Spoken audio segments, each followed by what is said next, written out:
تو یہ جو مرد زیادہ رہتے ہیں نا عورتوں کے ساتھ، زیادہ وقت گزارتے ہیں، زیادہ داستانیں سنتے ہیں، ان میں وہ ساری چیزیں پیدا ہو جاتی ہیں۔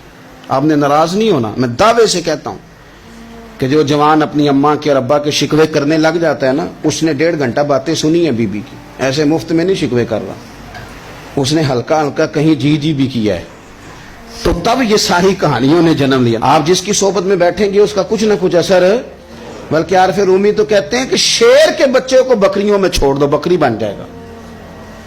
شیر کے بچے کو بکریوں میں چھوڑو، وہ بکری ہے، اس لیے کہ شیروں کی صحبت بندے کو شیر بناتی ہے۔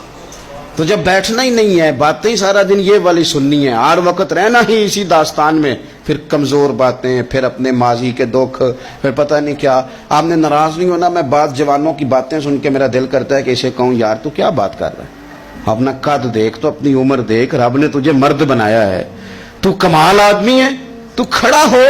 اگر اس طرح امت مسلمہ کے نوجوان رہیں گے تو میدانوں میں کس نے نکلنا؟ بات بات پہ رو جانا، بات بات پہ سہم جانا، حالات کے سہمے ہوئے لوگوں کو بتا دو حالات بدل جاتے ہیں، ایک جیسے نہیں رہتے۔ آپ کی طبیعت میں دلیری اور وقار ہونا چاہیے۔ حضرت اسماء بنت ابی بکر صدیق، حضرت صدیق اکبر رضی اللہ تعالی عنہ کی وہ صاحبزادیاں جو حضرت عائشہ کی بڑی ہمشیرہ ہیں، رات کو غار ثور میں مرد جاتے ڈرتے ہیں، آج بھی ڈرتے ہیں، اور جناب اسماء نبی پاک کی روٹی لے کے جایا کرتی تھی۔ پھر اللہ نے ان کو بیٹا دیا، حضرت عبداللہ بن زبیر، یہ حضور کی پھپھی کے نواسے ہیں، حضرت زبیر بن عوام عشرہ مبشرہ صحابی ہیں، ان کے بیٹے ہیں، اور یہ وہ خوش بخت جوان ہے جس کو گٹی نبی پاک نے اپنے لعاب دہن سے عطا فرمائی۔ یزیدی فوجوں کے خلاف امام حسین کے بعد جو آدمی باقاعدہ مرتب فوج کے ساتھ میدان میں آئے وہ حضرت عبداللہ ابن زبیر ہیں، مرتب کر کے اپنا لشکر لے کے نکلے۔ حضرت اسماء بوڑھی ہو گئی تھی، 90 سال عمر تھی، نظر نہیں آتا تھا۔ حضرت عبداللہ ابن زبیر جب لڑے یزیدی فوجوں کے خلاف تو کچھ ساتھی شہید ہو گئے، کچھ کے قدم پیچھے ہٹ گئے۔ حضرت عبداللہ ابن زبیر ماں کے پاس آئے اور ماں سے آ کے کہتے ہیں اماں میرے کچھ ساتھی کمزور پڑ گئے، کچھ شہید ہو گئے، اور یہ بڑے سخت لوگوں کی فوج سے ہمارا مقابلہ ہے، تو اس وقت تیرے ساتھ کوئی خدمت گزار نہیں، میں تیرا اکیلا سہارا ہوں، ماں تو بتا میں کیا کروں، آگے جاؤں کہ واپس مڑوں؟ نابینا ہیں حضرت اسماء، عمر ہے 90 سال، بیٹے کی پشت پہ ہاتھ رکھ کے کہتی ہیں پتر پہلے یہ بتا کہ تو حق پہ ہے کہ نہیں، تو حق پہ ہے کہ نہیں؟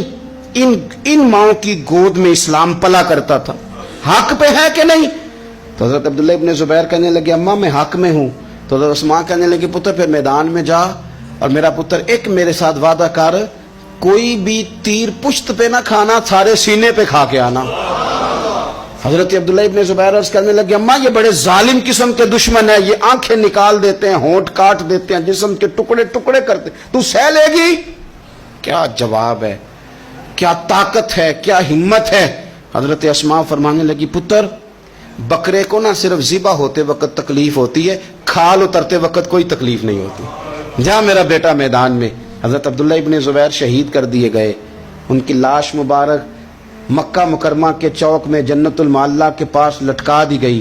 حجاج بن یوسف نے حضرت اسماء کو بلایا اور بلا کے کہنے لگا تجھے پتہ ہے تیرا بیٹا لٹکا ہوا ہے؟ فرمانے لگی ہاں مجھے پتہ ہے، یہ بچپن سے ہی شاہ سوار ہے، یہ گھوڑوں پہ رہنا ہی پسند کرتا تھا۔ اور پھر کیا جملہ کہا، حجاج کے لوگ کہتے ہیں یہ فوجوں میں اور تلواروں کی جھنکار میں کبھی نہیں کانپا تھا، پر حضرت اسماء جو نابینا ہیں ان کے جملوں نے نرزہ طاری کر دیا۔ فرمانے لگی حجاج میرا پتر لٹک گیا ہے، کہیں تیرے آگے جھکا تو نہیں نا؟ لٹک ہی گیا ہے، جھکا تو نہیں میرا پتر؟ 14 دن تک لٹکے رہے، لاش مبارک لٹکی رہی، لیکن حضور کا لعاب دہن تھا نا، لوگ کہتے ہیں قریب سے گزرتے تھے تو دور دور تک خوشبوئیں پھیلی ہوئی۔